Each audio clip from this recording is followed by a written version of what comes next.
Hello everyone, so welcome back to my YouTube channel. I hope आप अच्छे होंगे, खुश होंगे, अपने घर में होंगे और अपने पेरेंट्स के साथ होंगे। तो आपके लिए आज का सवाल ये है कि सुभाष चंद्र बोस को नेताजी की जो उपाधि है वो किसने दी थी। तो जल्दी से कमेंट सेक्शन में इसका आंसर दो। तब तक के लिए मैं आपको आज का रूटीन बता देती हूँ कि मैं सुबह उठ चुकी हूँ और वही मेरा जो डेली का काम होता है, प्रेस वगैरह मैं सब कुछ कर चुकी हूँ। और फिर मैं यहाँ पे अपनी एसएसटी लेके बैठती हूँ और जहाँ पे मैं अपना फ्रेंच रेवोल्यूशन करती हूँ। इसमें बहुत, ये जो बुक है इसमें बहुत सारी चीज़ें मिसिंग हैं। आई नो, किसी का कमेंट भी आया था कि इसमें बहुत सारी इंपॉर्टेंट चीज़ें मिसिंग हैं, बट तो मैं क्या करती हूँ, तो मैं उन सब चीज़ों को ना ऐड ऑन कर लेती हूँ। मतलब प्रीवियस ईयर से एनालाइज करती हूँ और उसके बाद फिर मैं उनको ऐड ऑन कर लेती हूँ, सो दैट कि मैं वहीं पे ऐड कर देती हूँ। जैसे कि आप बुक में देख सकते हो कि मैंने बहुत सारी चीज़ें लिखी हुई हैं। और अगर ज़्यादा ही बड़ा टॉपिक होता है, मतलब मुझे बहुत ज़्यादा चीज़ें लिखनी होती हैं, तो A4 साइज़ शीट को मैं डबल फोल्ड कर लेती हूँ और उसमें ऐसे छोटे छोटे करके मैं लिखना स्टार्ट कर देती हूँ। और उसके बाद बीच में यहाँ पे मैं पेस्ट कर लेती हूँ। अभी मैंने ये पेस्ट नहीं किया है क्योंकि अभी मुझे एक और टॉपिक प्रिपेयर करना है, उसके बाद मैं ये यहाँ पे पेस्ट कर लूँगी। तो बहुत सारी चीज़ें हैं, जैसे मैंने कोशिश तो पहले यही की थी कि मैं बुक में लिख लिया करूँ, बट बुक में स्पेस कम पड़ जाता है, इस वजह से फिर मुझे वो पेपर लेना पड़ा।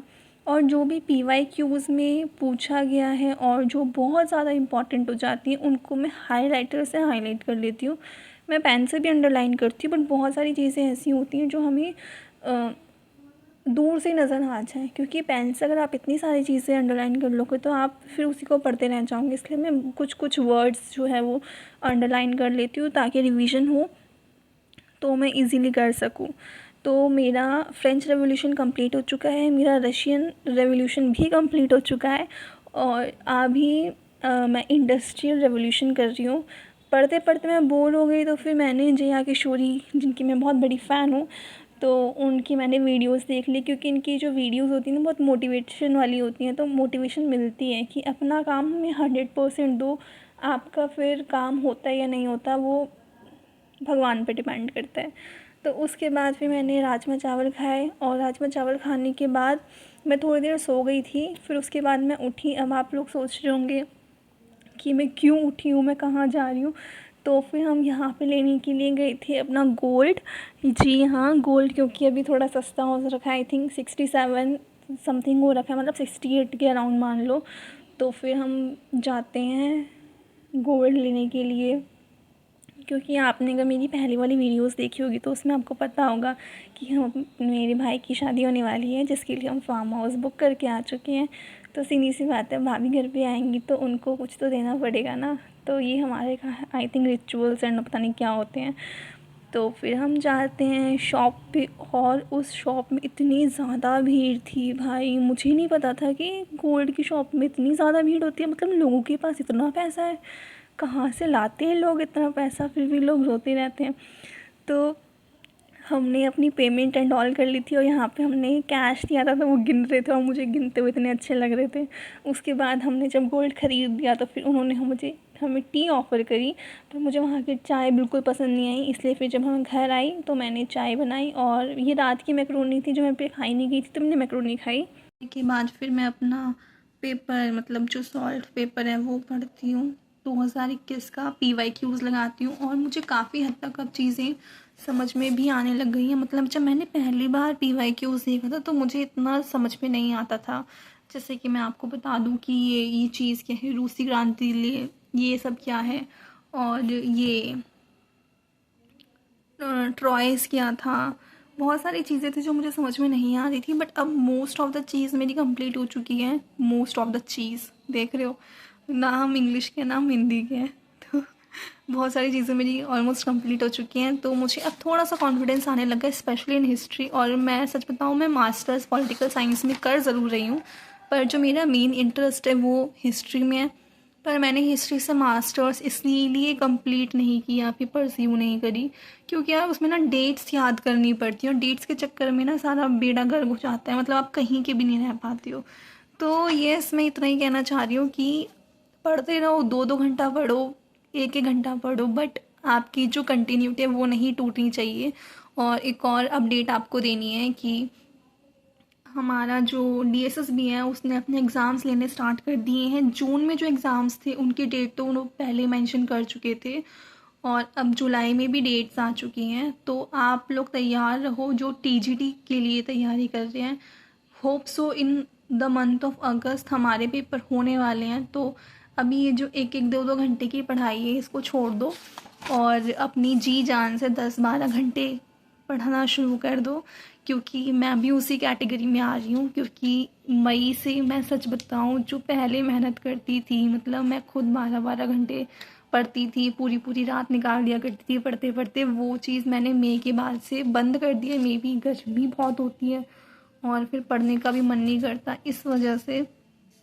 बट अभी हमारे पास जून का महीना है, जुलाई का महीना है, मतलब 2 महीने तो हमारे पास बहुत अच्छे से हैं। तो इसमें रिवीजन करो और जो आपका पार्ट बी है इस पे भी फोकस करो। जनरली लोग आपको ये बोलते हैं कि पार्ट ए पे कंसंट्रेट करो क्योंकि वहाँ से नंबर बहुत अच्छे बनते हैं। पर जिन बच्चों का मैथ्स वीक है, जैसे मैं हो गई, मेरा भी मैथ्स बहुत वीक है और मैंने पता नहीं है क्या क्या चीज़ें सोची थी कि ये भी कंप्लीट कर लूँगी वो भी कंप्लीट कर लूँगी, बट सच बताऊँ कुछ नहीं हो पाया, कुछ भी नहीं हो पाया।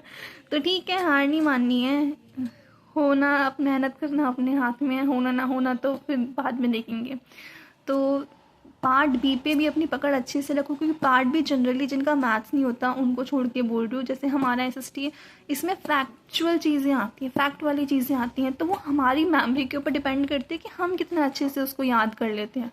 स्पेशली मुझे एसएसटी में सबसे ज़्यादा जो डर है वो लगता है ज्योग्राफी से, क्योंकि उसमें बहुत ज़्यादा फैक्चुअल चीज़ें होती हैं और उसमें आप कहानी बना के भी याद नहीं कर सकते हो। जैसे बहुत सारी चीज़ें हिस्ट्री में आप कहानी बना के याद कर सकते हो। पॉलिटिकल साइंस का ये होता है कि आप अपनी डेली लाइफ से कनेक्ट कर लेते हो, आपको पता होता है कौन से इलेक्शन कब होने हैं, सबसे ज़्यादा पावरफुल कौन है, फर्स्ट पर्सन कंट्री का कौन होता है, और भी बहुत सारी चीज़ें होती हैं। बट ज्योग्राफी में बहुत फैक्चुअल चीज़ें होती हैं। बट यही है कि आप जितना अच्छे से करोगे उतना अच्छे से आपकी चीज़ें क्लियर होंगी। और जो मैं रिव्यूज़ देख रही हूँ, जो जून में भी एग्ज़ाम्स ले रहे हैं डीएसएसबी, तो उसके ही मैंने रिव्यूज़ सुने हैं।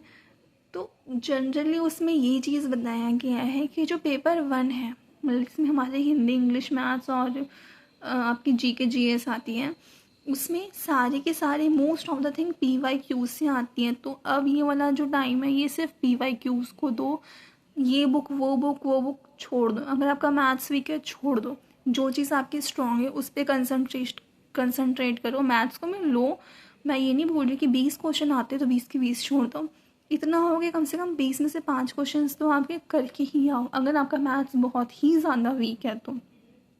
क्योंकि नेगेटिव मार्किंग भी होती है तो थोड़ा स्मार्ट वर्क आपको करना पड़ेगा। और पीवाईक्यूज़ को पढ़ो, मतलब कोई चीज़ आपको याद नहीं हो रही, समझ नहीं, भाई रट्टा मार लो रट्टा। जो नहीं याद हो रही ना, आपको ने वो चीज़ नहीं पढ़ी है तो उस पर सर्कल करो, जिससे आपको ये पता होगा जब भी आप पीवाईक्यूज़ ओपन करोगे कि ये जो सर्कल वाली चीज़ है इसमें आपको ज़्यादा ध्यान देना है और उसको बकअप। देखो सीधी सी बात है, कोई वहाँ पे आपकी नॉलेज टेस्ट करने नहीं बैठा है कि आपको कितना आता है कितना नहीं आता। अगर आपको तुक्के से भी सिलेक्शन है ना तो इसका मतलब आपके अंदर बहुत ज़्यादा नॉलेज है। तो थोड़ा सा स्मार्ट वर्क करो, हार्ड वर्क हमेशा नहीं कर सकते। क्योंकि ये चीज़ मैंने एक पर्सन है जो आईएएस बन चुकी हैं, आप लोग भी जानते होंगे, सृष्टि जयंत देशमुख मैम, उन्होंने एक चीज़ बहुत अच्छी बोली थी कि हम ह्यूमंस हैं, वी आर नॉट एनसाइक्लोपीडिया, हम हर चीज़ नहीं पढ़ के जा सकते। और अगर पढ़ भी ले तो जो चीज़ हम पढ़ते हैं वो सारी हमें याद रहें ये ज़रूरी नहीं है। तो बेटर है जितनी चीज़ याद है उसको अच्छे से याद करो, और जो चीज़ नहीं है थोड़ा सा गैस वर्क करो। उन्होंने भी जो प्रीलिम्स था तो उसमें उन्होंने भी गैस वर्क किया था, उन्होंने भी तुक्के मारे थे, तो थोड़ा सा स्मार्ट वर्क चलता है भाई। ऐसा नहीं है कि आप पूरी की पूरी बुक, मतलब अगर मैं ये बोलूँ कि ये पूरी बुक घोट के पी जाओ, नहीं पी सकते हो नहीं हो सकता है। तो थोड़ा सा स्मार्ट वर्क, तो स्मार्ट वर्क क्या होता है इसमें कि आपको पीवाईक्यूज़ पे ही डिपेंडेंट रहना है। पीवाईक्यू को पी के चले जाओ, चाहे वो पार्ट ए का हो चाहे वो पार्ट बी का हो। सो आज के लिए इतना ही, बहुत ज़्यादा ज्ञान दे दिया, बहुत ज़्यादा भाषण दे दिया। तो मिलते हैं अपनी नेक्स्ट वीडियो में। Thank you and have a nice day.